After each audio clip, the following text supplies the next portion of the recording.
মুসলমান ভাইরা, আল্লাহ রাব্বুল আলামিন এই সূরার মধ্যে চারটি বিষয়ে প্রথমে কসম করেছেন। কয়টি বিষয়? কথা বলেন, কয়টি? চারটি বিষয়ে কসম করে লম্বা একটি ঘটনা আল্লাহ বয়ান করেছেন এই সূরার মধ্যে।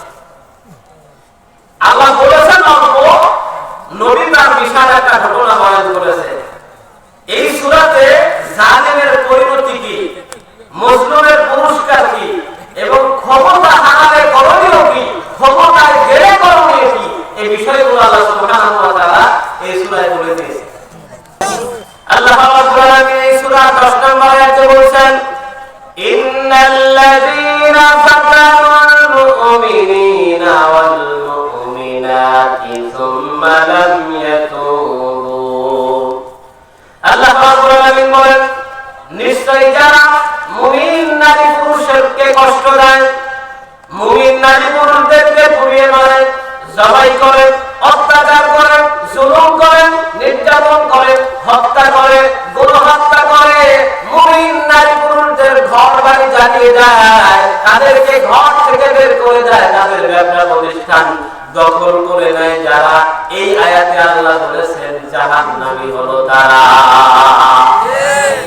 তাহলে ইমানদার নারী পুরুষদেরকে যারা কষ্ট দেয় তারা জাহান্নামী। কোথাকার? সবাই বলেন কোথাকার? আল্লাহ বলেছেন ফালাহুম আযাবু জাহান্নাম ওয়া লাহুম আযাবুল হারিক।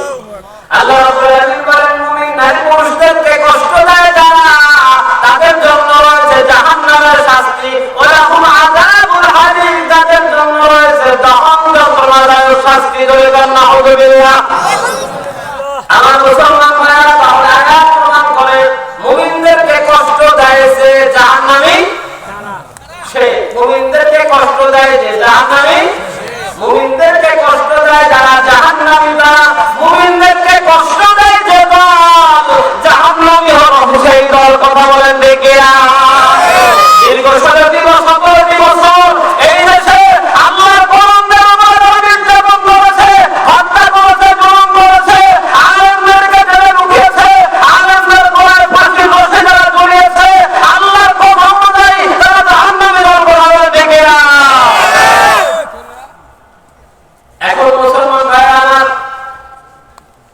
আপনি চিনলেন যে লোক জাহান্নামী, আপনি চিনলেন এই দলের লোক জাহান্নামীরা জাহান্নামের দিকে মানুষদেরকে ডাকে।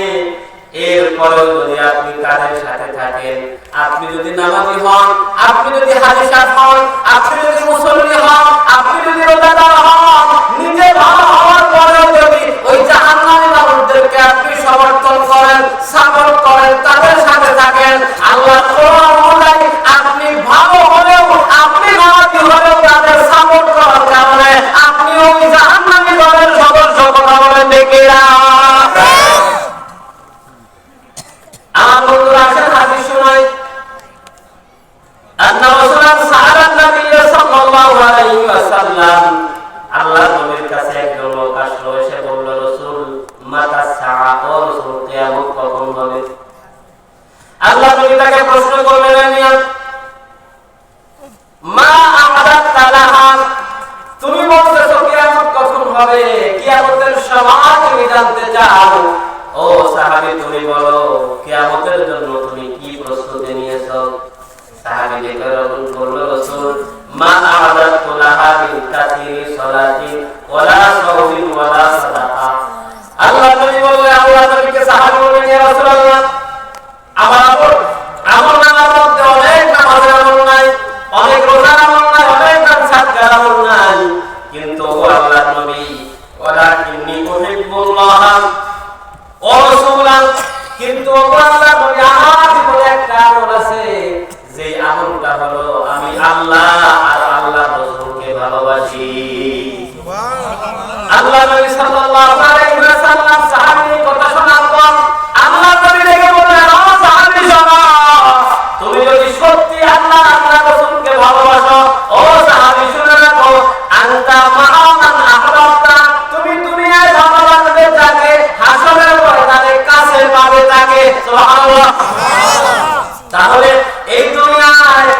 যদি চোরকে ভালোবাসেন হাসরের ময়দানে চোরকে কাছে পাবেন।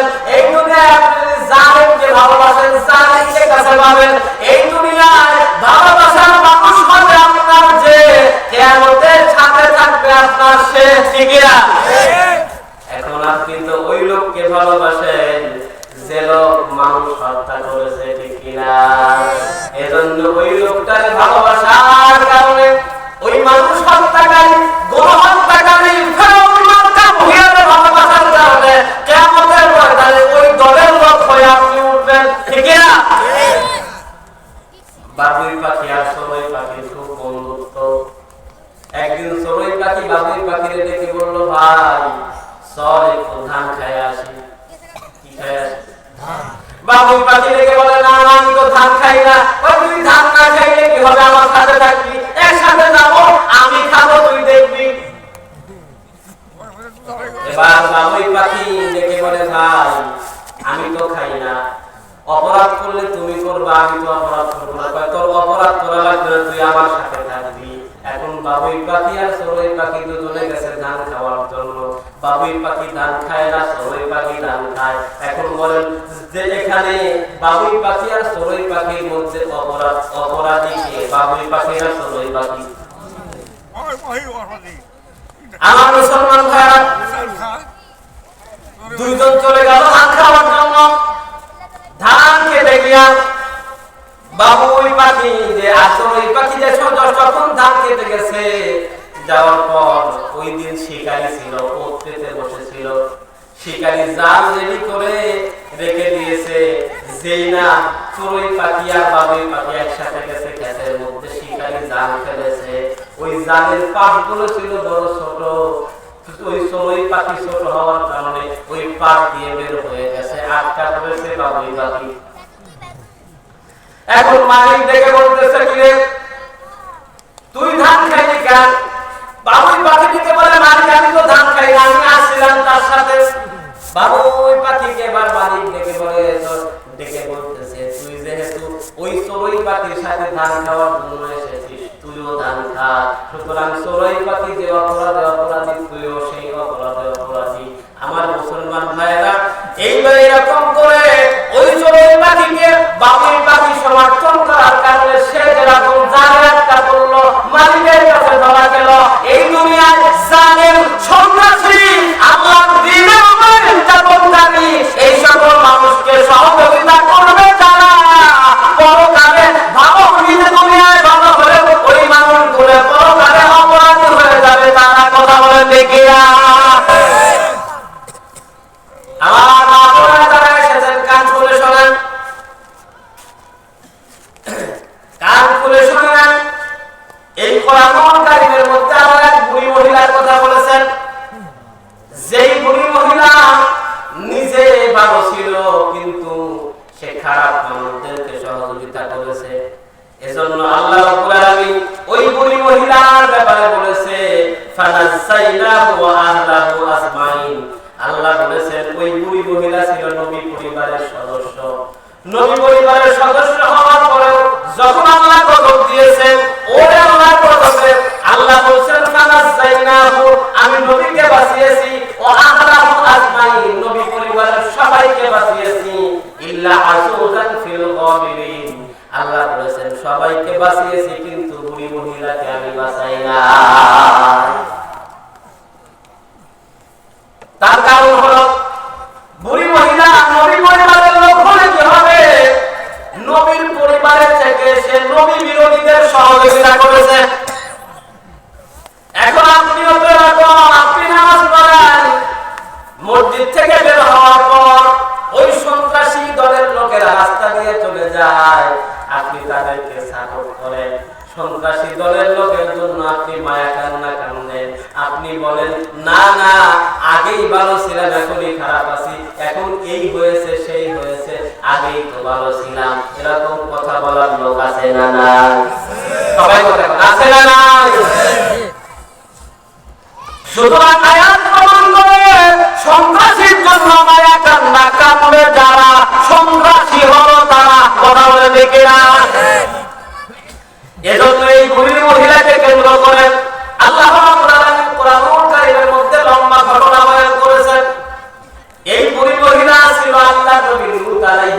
নবীর স্ত্রী, নবীর বউ হওয়ার পরে আল্লাহর শাস্তি থেকে সে নিজেকে বাঁচাইতে পারে।